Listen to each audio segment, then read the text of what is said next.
Hi, everyone. Welcome to another Art of the Game, where three experienced game masters, me, Greg, and Cyber Symbiosis / Woody, talk about different gaming Woody. topics and tips. And It's Woody, not Hoodie. did I say It's Hoodie? Woody. It sounded like Woody. it, yeah. Woody. Yeah. You said Sorry. Woody like Bob Ross says white. Or somebody says Will Wheaton. Yeah. Wheaton. It's my accent of something. I don't know. Yeah, exactly. Yeah, American your Midwestern accent. Yeah, what are we talking about today, Woody? We are talking about experience points. Since this is the show that I came up with, I'm going to be one to introduce it naturally. So experience points is an interesting one because over the years there have been all these complicated formulas about how to do it, and XP charts and creatures worth X amount, and I have gone away from that heavily. I remember specifically looking at the XP charts in the Palladium games, and it spent so much time working on that and trying to get XP figured out at the end of the game. I'm like, screw it. You guys just get 1,000 points at the end of the game. Let's just keep going. Like, I'd rather spend the time having fun with my friends. And there are a number of ways to do it rather than dealing with strictly with experience points. And I thought we would talk about some of them. And as luck would have it, when I wrote my RPG, I devoted a few pages exactly to this very topic. So we have some subjects to cover. First off, we have the standard method, of course, as we were just talking about, like just literally generating XP experience points off of the standard method of however the game sets it up. Do you guys have an opinion as far as like, I mean, we were just kind of joking about that off camera, but like, do you guys have an opinion of, do you rather just do experience points standard, or do you prefer an alternate method? What's your position? I'm stupid about this. I usually just after a few sessions say, it feels like this is about the right time. The Yeah. which I I know which honestly I don't think is as satisfying as experience. Like as a player, I think people like getting points because it's something that builds up and stuff. So I understand that. And actually there's another video we have of Marks and I arguing about this, and I took the pro XP side of this argument. And it was because I probably next game I run will be using experience points, but I would be doing it low experience points. So you get like for defeating like an encounter, you get 1 experience point. For completing a quest, you get 1 experience points. For doing like a major arc, maybe you get 2 experience points, something like that. And then you only need like 10 per level. Yeah, I don't like XP, traditional D&D XP, where you're like, you killed this monster, you got this XP. Because I feel like that just promotes just kill everything.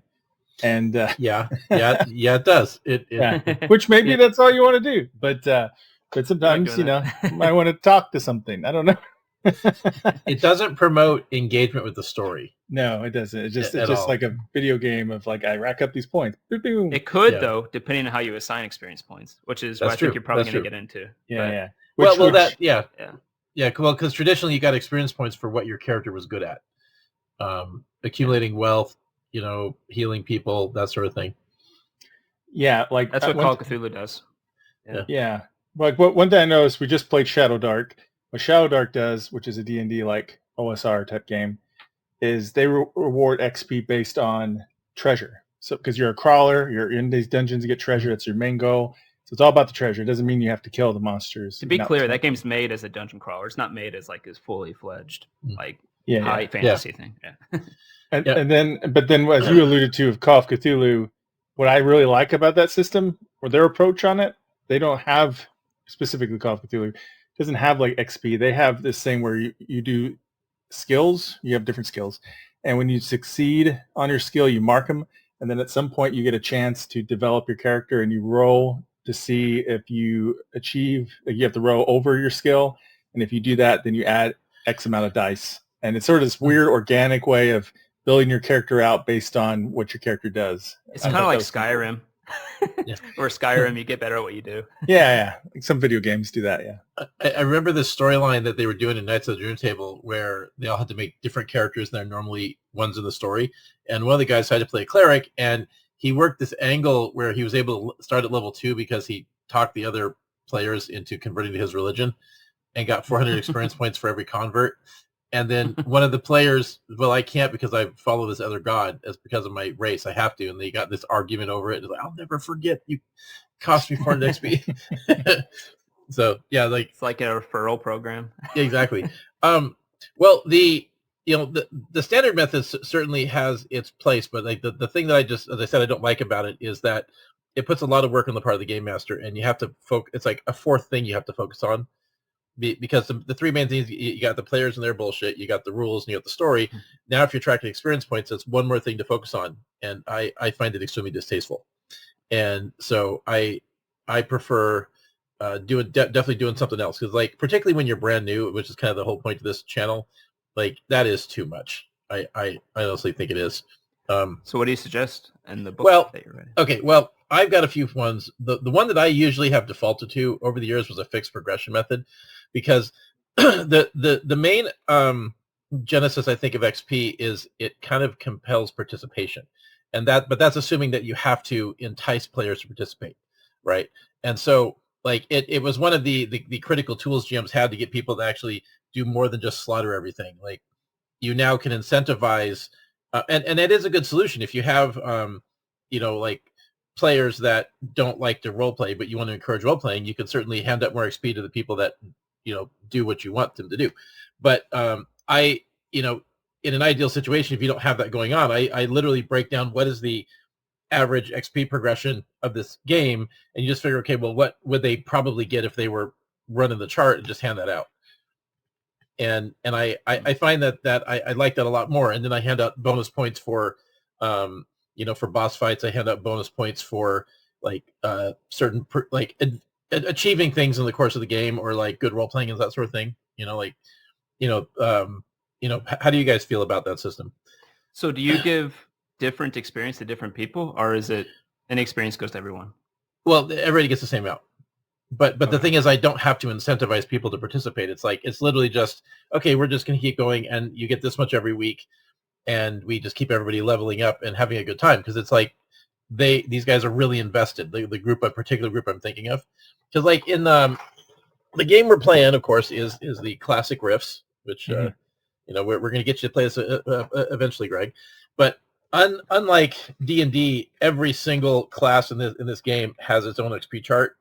It's actually a bit much. Really, it's very D&D like, actually. No, second edition. But no, not it's, at all. Yeah, the actual amounts per level are different per class. Every class has a different XP chart, literally. And I know. It's a way to try to balance it, I think. The power level. Second edition D&D did. Yeah.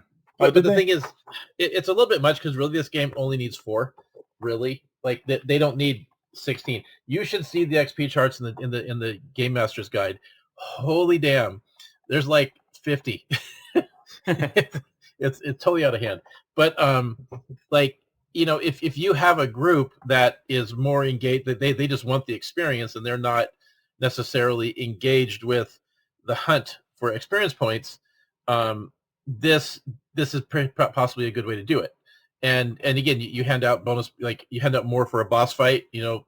Like in Platinum, I usually hand out 1,000 a week. I might do 3,000 for a boss fight, right?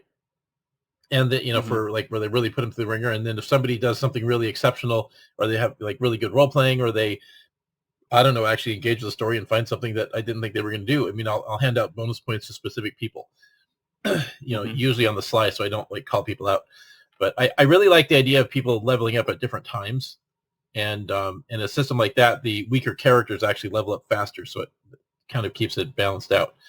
That's exactly what second edition D&D used to do. Thieves could level up way faster because they die off a lot. So you could just make a new one and levels up fast. Yeah, because like right now, everything's at the same XP chart, but they also want every character to be equal. And that's not necessarily the best way to do it, I think. Yeah. I still like, in my mind, I'm always just like, what's the simplest and most direct thing? And try not to think too much about what happened in the past before now. And to me, that really is just like, oh, you finished a quest, here's an experience point. Here, you did this, here's an experience point. Like, and just make it as simple as possible. I don't even like how it gets progressively bigger numbers. That never made sense to me either. Just make it the same amount each level, because it's not like no one wants to go through. Well, some people do. Okay, I used to do that when all I did was kill monsters for fun. But if anyone who's like in a game nowadays that I play with, no one wants to sit there and do all this math, calculating the monsters, dividing by whatever, and seeing where it goes on your chart now. Make sure you have the right challenge rating to get the right amount of experience and stuff, right? Mhm. And so to me, I don't really see the point of making a what do you call it, exponential chart Yeah. anymore. So I would Yeah. get rid of that, and I don't see the point of big numbers either. Just make it like 10 each level or something like that. Well, Because it's just so much simpler. I think the point to that, though, where it has a practical value is if you're going to be playing a long-term campaign. If you make it past level 7, probably this is going to be going for a while, right? And so if your intent is to go long-term with an indefinite ending, I think that just running the chart like that is possibly we're just handing out a flat rate amount every week and then letting them level up by the chart. I think that's really the way to go, because I have something to say about what you just said, but I think I also the difficulty scaling of these games traditionally, it's supposed to take a little longer to get to the next level. It's because ideally, if things are running like normal, it should take about a year of gameplay to hit the middle point of the chart. If typically with a lot of games, so if say you have 20, then you should be hitting around level 10 after the first year of play, and then the rest of it would maybe another couple of years would get you to level 20, right? Because in Platinum they even say straight up say you should be hitting level 9 after a year if everything's just running normal, and then the rest of it going all the way to the rest of the top of the chart probably would take a couple of years more, but but then if you're going to do that, though, you also have to the characters need other gains other than class features, because they're going to want gear, they're going to want magic items, they're going to want to be getting other stuff other than just leveling up. Yeah. So let me ask this: one, I'm not sure it's true. I'd have to do the math to see if you are supposed to progressively take longer to level up, because generally higher level monsters give a lot more XP than lower level monsters, and as far as I can tell, it's almost like an illusion of progress when really it's just kind of the same rate anyway. Yeah, but no, you're not wrong. Though interestingly enough, and I find this interesting because there's so many things in that what WotC did. They're just, you start really getting into it. It's this is weirdly lazy, like what they did with challenge ratings. And so when I was trying to figure out the XP chart for my game, because once the OGL thing hit, I'm okay, so I literally cannot do what they did. So so I need to rescale a new experience chart. And so I ended up, just doing it, basing it on 400, not 300. But I was working out the scale, and then I discovered something as I was doing the math on it, that what they had done is they had worked from the top to the middle, and then from the front, from both ends towards the middle. They hadn't actually gone progression right. So when you look at it, it's not like a normal line. It's kind of like a weird yeah. So if you look at the difference between each levels, it's not a percentage like it should be of increase. They actually it's weird percentages. Somebody has a chart that you can look at the numbers, and there were percentages I think they just fudge the numbers to keep it even. But you go like this, and then between 10 and 11, it's almost nothing. The jump between level 10 and 11 is the tiniest jump in the entire chart in terms of percentage. Oh, interesting. Yeah, and then but then after that it's huge, right? So it's it looks like what they did is they went from the top down and from the front forward, and then they met in the middle, and they're well, fuck, I'm done. I'm not going to work anymore. And they just got didn't want to keep doing it, and just turned it in, and nobody called them out. Yeah. I wanted to actually meant to bring up a note thing for this, but I was just looking at this chart right here. Yeah. I don't have anything. No porn. No. Okay. And you can't, I know it's not easy to see, but it is there. So you see it goes up to 10, and then it goes almost flat. Right. Yeah. You see, that's what I'm talking about. There's a little bit of a gap there where the percentages aberrate. Yeah. That's weird. I never knew that. Yeah, I didn't either, but I was working it. I was trying to figure out what are the percentages, and then it was actually I can see why they did this, but why it was actually hard to do it, because you're trying to break down the numbers and do a progression, and it actually doesn't turn out to be as smooth. You can't just say, okay, everything is up by 10%, over the it doesn't actually work that way, and you actually have to there isn't a math formula that is so smooth. And so I think somebody just said, "Fuck it, I'm done," and they walked away and let the nerds just deal with this. But I think that whole problem only exists because they base XP on challenge rating, right? Yeah. Well, it's completely flawed. Yeah, the challenge rating system is completely broken. And, right, because even you're saying don't base things on difficulty of monsters or anything like that. Well, I would so that page I just sent you, Greg. So we were I'm working on my own monster manual, and I wrote this article on like why challenge rating is bad, and like the basic problem with challenge rating, and I guess this dovetails into the XP discussion, is that like any group of players that know what they're doing, they've got the characters figured out, and they can work as a team, will punch way above their weight class. Like. And the challenge rating system was already designed to just give you a bunch of easy encounters to have an experience grinder, and the only thing hard is going to be the boss fight, right? Like if you just the one you sent me, an example where you put the campaign I ran in there. Yeah, I think the person you were fighting was like level 12, I think, and you guys were level 3, and you had minions, right? And last so Sunday night I was doing a boss fight with my players, and like I had them. Literally, they're going to hate this, but I didn't have stats of the bad guys, so I just went through my file like, that's good. And I grabbed a spellcaster, right? And so I was even using spell slots because I just hadn't, this is an old character from before. And so I just picked a guy, and he was basically scaled up to a spellcaster up to level 16. And I just knocked off the top level spells I'm obviously not going to like kill him with a level 7 spell slot, but I just did that, and I just left the hit points out as they were, and they were just fighting this guy, and he was just only had as many spells as up to a certain point, and it was a great boss fight, and like they handled it fine. Like like some guys got the frontliners got beat up real bad, but it's still it was probably ultimately one of the more dramatic fights I've done, and it worked out really well. Yeah. Go ahead, Marks. I think you're about to say something. Yes, please. I was going to say cool. No, I find it interesting because like I think it's to me this is the whole thing about like how you give experience, or do you level up characters? If you don't level up, if you have a point buy system, it kind of changes the whole dynamics. Oh God, yeah. Well, like the whole that gets back into our episode of like point buy versus character classes, right? But I do have two other methods which we can discuss now. One of them, and they potentially go together, right? So the other method is what we would call the storyline method, which is what you like to do, where you level people up based upon achievement, like moving the storyline forward, right? And so like if we literally didn't complete anything, we probably wouldn't level up, right? Because you basically have mileposts that you're going for.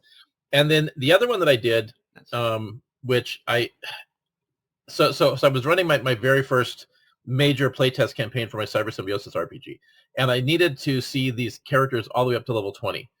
And so what I did is the plan was to run the campaign where every 4 sessions they leveled up, right? And so I tried to make it so every major story arc fit in blocks of 4 episodes, and they just literally just leveled up fast. And what was interesting about this was that I like the idea that like if you've got a character class, you have all these abilities up to high level, right?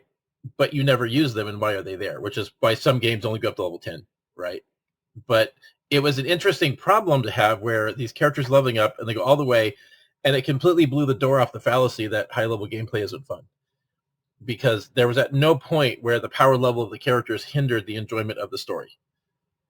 And sometimes it didn't even matter whether the fights they were getting to were hard, because it was like they were engaged, right? And I don't know that like that's necessarily something you should do as a regular campaign plan, because it literally puts a cap on your game. You're going to be done in a year, and the players may not be done playing those characters. But it also was interesting in that it gave the campaign a certain finality, because I knew there was an ending and I could plan for it, and it worked out really well. But like that campaign, doing it that way was one of the most fun times I've ever had as a game master. And it's similar to the the storyline method where you're having like story beats. It's just that ideally there should be greater gaps in between. Like when at each level it should have more, like, because you can just simply say, okay, well, first game night we're at level 2. After that, there's 2 episodes to level 3, 3 episodes to level 4, and so forth, right? and like, you know, like the more sessions expanding out, and that's very similar to the storyline method, but like the idea of just saying, okay, well, we level up every 4 sessions and you guys just get more powerful, but like it works so well. Like this idea that, high level gameplay sucks. I will take Professor DM to the mat on that every day. He's wrong. I will have that debate. So you hear that challenge? Yeah. I have a level 20 one shot I've been wanting to play with some people to really test it. But the thing I'll say is, and we probably won't really agree on this. We'll agree on the first part, which is the way XP is done now is a legacy of killing monsters is the only way you get experience. Yes, pretty much, right? Yeah, undeniably. Undeniably. Yeah. And I think we can all agree that's pretty flawed now, especially with the rise of actual role playing versus just killing monsters. But because back when it was just war games, that actually makes a lot of sense, right? Mm-hmm. But it's not. So the thing where I just keep going is the exponential rise in XP just seems so much like a lie to me, because your things are worth more, but you're getting more, so it makes you feel like you're doing more, but you're not, and you're really just kind of increasing at the same rate. And in most games I've played in, leveling work like this. You guys seem like you're getting bored of your current level. I'm going to give you another level, right? And and I don't like that much either. I like actually tying what they do to XP somehow, so they feel like they've accomplished that level. And so I really think my preferred way is just to make the chart linear, make it a lot less just for simplicity, and hand out XP readily, just like, you finished that quest, here's an XP. Well, there's nothing wrong with dealing with small numbers. I mean, I think there's something satisfying about big numbers sometimes. Well, that's why the Japanese like it, right? Yeah, I like every game they have. Yeah. I like with leveling games like D&D. I kind of like milestones a little bit. I figure all of us would not agree on this. Yeah. Well, I just like milestones because I feel like there can be moments where it makes sense in the story that you've leveled up, versus just randomly, I slipped tonight and now I feel much more powerful, I think that's okay if it's like I think that's okay if it's a very story driven game, to where you're just gonna have beats of like boom, boom, boom, boom, right? Yeah. But the moment you have a more sandbox-ish game, and to any degree, and they start going off on these side quests and stuff, I had a campaign where it became a joke, where it's like, oh, we're still not at level 5. We're like level 7 now, and we're still like, we're not level 5 yet, because it's a joke now, because it took so long to get from 4 to 5, because we didn't hit the story milestone. Well, yeah, with Sandbox, you have no idea, what you're going to run into and how fast you're going to progress. Right. Well, I mean, we like solved world hunger, and we're still level 4. It was crazy. With Curse of Strahd, I have switched to XP. I was doing milestone at first, the first 3 levels. And then I switched to XP because because it's a sandbox, it doesn't really recommend any steps where you can level up or anything. You can't really do that. And then also, most of them playing are kids or teenagers. Kids like points. Yeah. And they like the points. It's exciting. Adults do too, to be fair. Yeah, it gets them like, oh, I got these points, great. And then you're like, oh, how much closer are we to whatever level and stuff. So I'm like, sure, whatever, let's do that. So, well, I still think that, like, if you're going to play a long-term game, you don't have an ending in mind, and it's just you're there, the player's having a good time, but they don't really, like, you don't know the end game.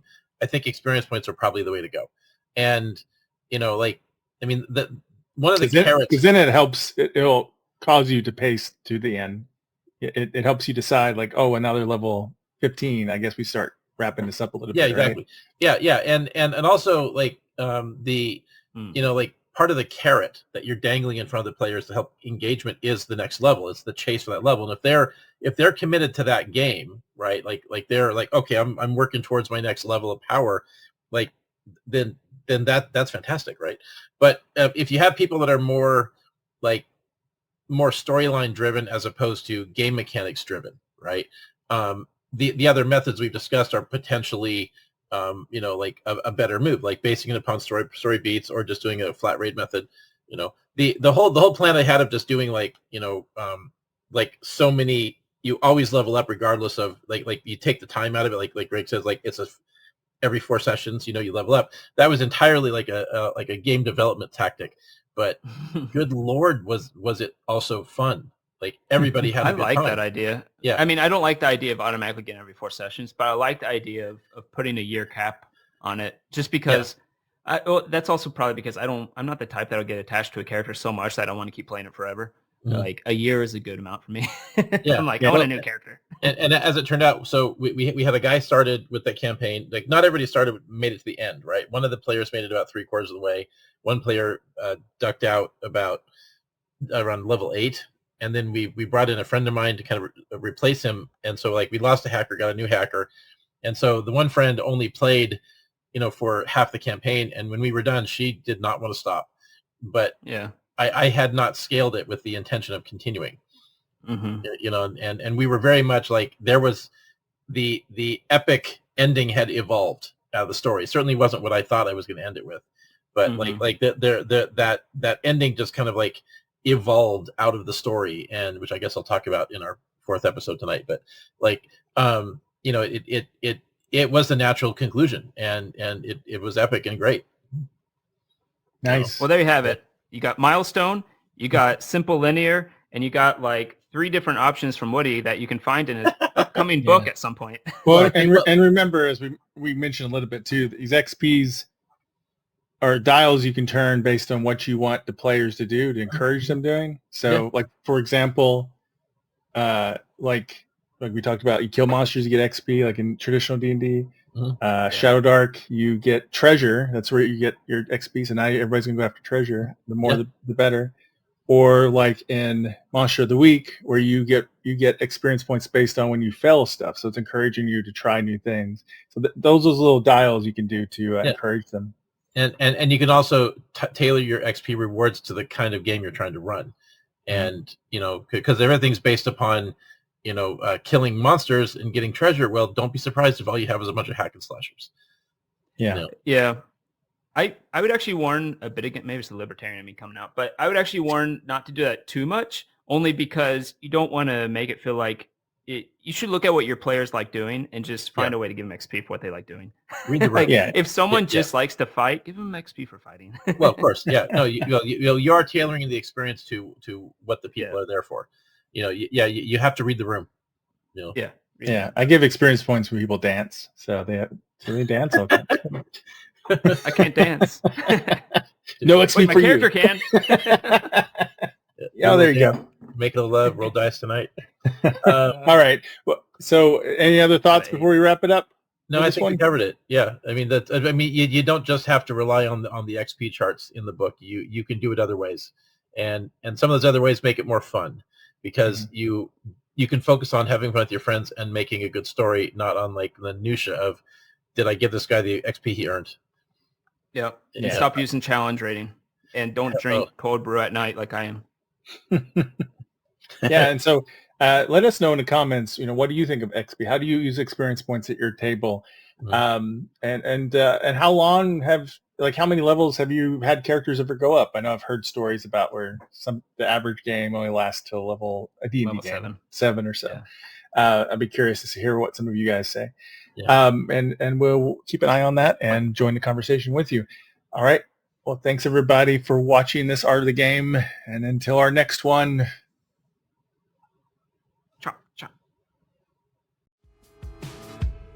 When the dice roll high, we touch the sky, but when they